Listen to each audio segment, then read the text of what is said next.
Hello everyone, and welcome to Spell It Out's first Logic tutorial. I'm Tyler. I'm going to be leading you through some of the basic 101s to doing Logic, or pretty much any DAW. If you've messed around with DAWs before, you probably noticed that they are all quite similar. But Logic's got some cool tips and tricks that you might like to mess around with, and that's what I'm here to show you. Now, I write some of the music for the channel, and I also write some music for myself and for fun. I've released an EDM CD not too long ago, and I record for musicians around town, mostly brass.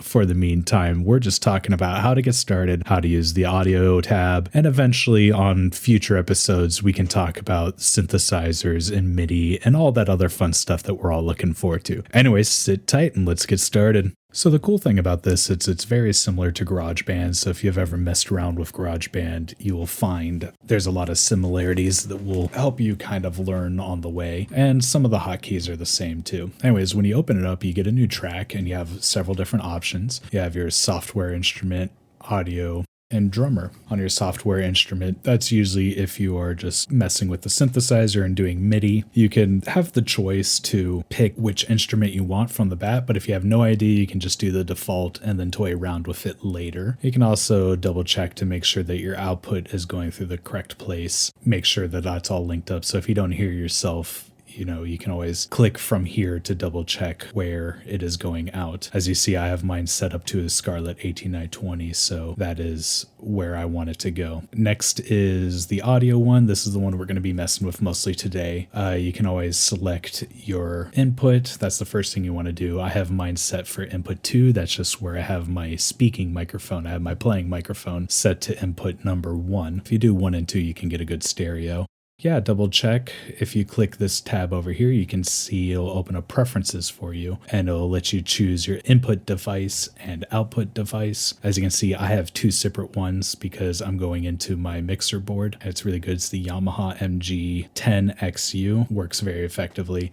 And I have my output set to the Scarlett 18920, which is just a fantastic interface. Normally I would be doing all that, but I have other work that I do with this. Also here you can mess with your buffer size, sample rate, and all that other fun stuff. And there's a lot other here that we'll probably go into more detail later on, such as the multiband recording, the summing, and all the buffering. And as you look around, there's way more tabs in here that you might want to explore with on your own. The big one probably is that MP3 one to make sure you have the highest quality set. A lot of nowadays everyone's at 320. All right, that's a shortcut to the preferences. You can also do file preferences. Also, so here you can click your record enable, your input monitoring, and ascending. Now remember, with record enable and input monitoring, if you forget to click it, you can also do that on your main screen. And we also have this drummer tab, which is super cool. You can select the genre you want, and it basically composes on the fly a drum track for you that'll fit your time and tempo. This is really awesome. We'll probably have a whole tutorial on this later. And you have your external MIDI over here, which is like if you're like me and you have a synthesizer that's wired into your interface, you can do that here. And your guitar and bass if you're doing direct input, which I don't really mess with too much because I don't play guitar too well. That's the honest truth. All right, yeah, let's move over to this audio tab and create a track. So as you can see, it starts armed and it responds to my talking. When I stop talking, it will stop talking, but since this is kind of annoying right now, I'll turn it off. So the first button is mute. Then we have solo, which is if you are just wanting to hear the one track. We have record enable, which arms and disarms your track. And we have the input monitoring, which I talked about. You could turn on from this screen if you want to. You can also mess with the volume. You can go up and down. You can use it as a scroller. You can also double clip and type it in. And same thing is true of the pan. If you want to go left or right speaker, you can click on it and drag, or you can double click and type it in where you want. Oh yeah, so with this plus sign over here, you can open up a new track and you can change your input and your output. And as you see, when you drop in a new track, it is already armed and ready to go.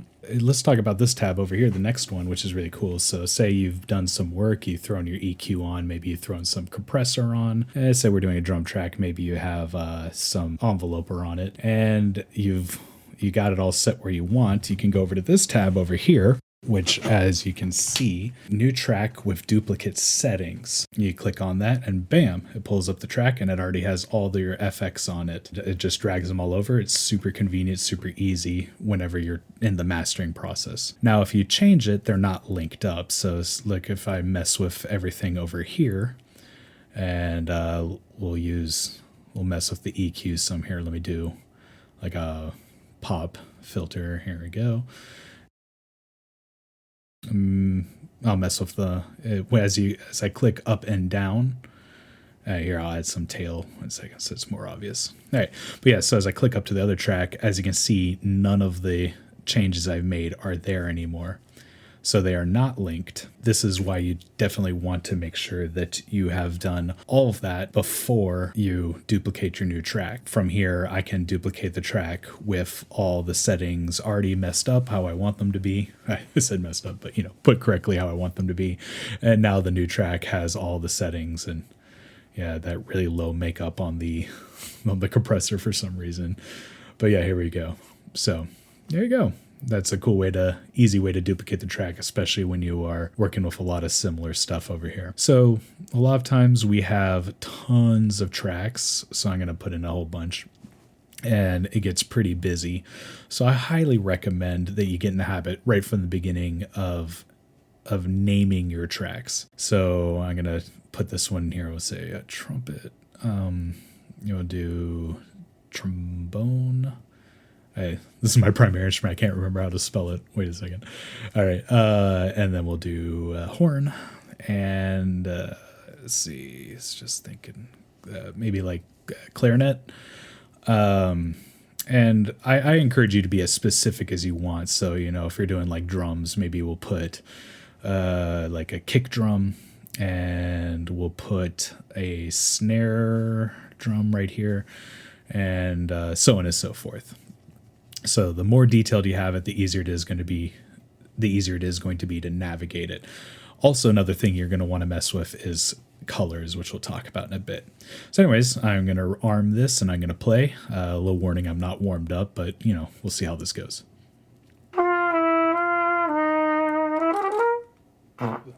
Cool, whatever.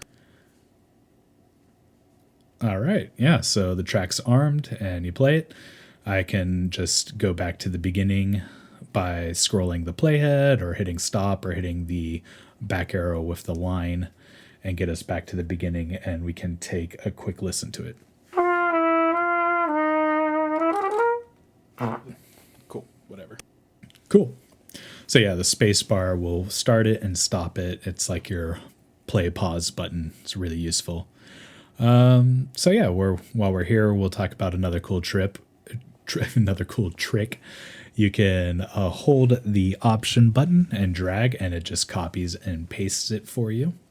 And as you play it, you can hear it. Cool, whatever. Yep, and it'll just copy and paste it flat out. It's really easy. Another thing you can do is you can navigate to the top right corner of the track. Remember, you can always expand it with these sliders up here in the top right corner. It makes it a little easier to see. But yeah, so you go to the top right of the track and you drag it along. You'll see a little loop button. It's not recording my mouse for some reason. I just realized that. And if you want to clip it, you can, navigate to the middle, shorten it, and then loop it from there.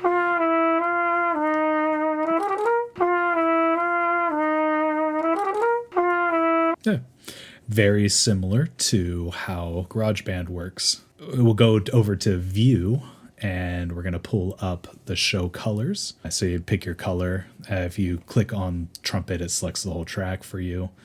And bam, yeah. I like to do lighter colors for the high instrument and darker colors for the low instrument. I usually do red for bass, but it's just a little visual cue to kind of help me get around. And I'm going to add on, maybe a compressor, maybe some stock EQ. We'll just do this trumpet one right here. Cool, whatever. I'm not really liking it. If I open up the EQ with the analyzer on, which is pretty cool, this button right over here, it lets me see the waveform as I make adjustments. yeah, so you can just toy around in there all day long. Pretty standard EQ. Logic has one of the best EQs out there. All right, so moving on, I'm going to press this flex tab thing because there's a really cool trick you can do over here. If you actually look in this top right corner, I can transpose it down an octave and it actually sounds like a trumpet. Here, take a listen. There's a lot of cool tricks you can do with this.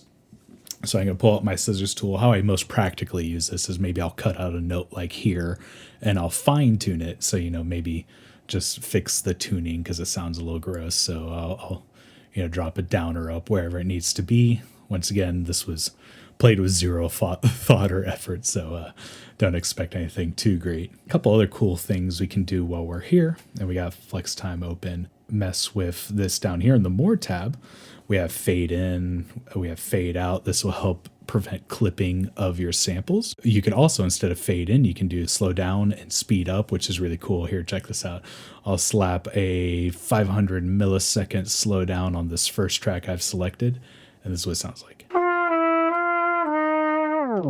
So all this fun stuff right here, just on your left. If you don't have it, remember you can just hit that I button that you see selected at the top left of my screen. If you turn off your flex time, it will mess with any settings you've done as far as transposing and pitch tuning. If I zoom in here, and I'm going to switch it to polyphonic, which you'll see in a second, I can actually stretch out a note and have it play extra long. I'll make sure that I have it set to polyphonic, and bam, there we go. Here.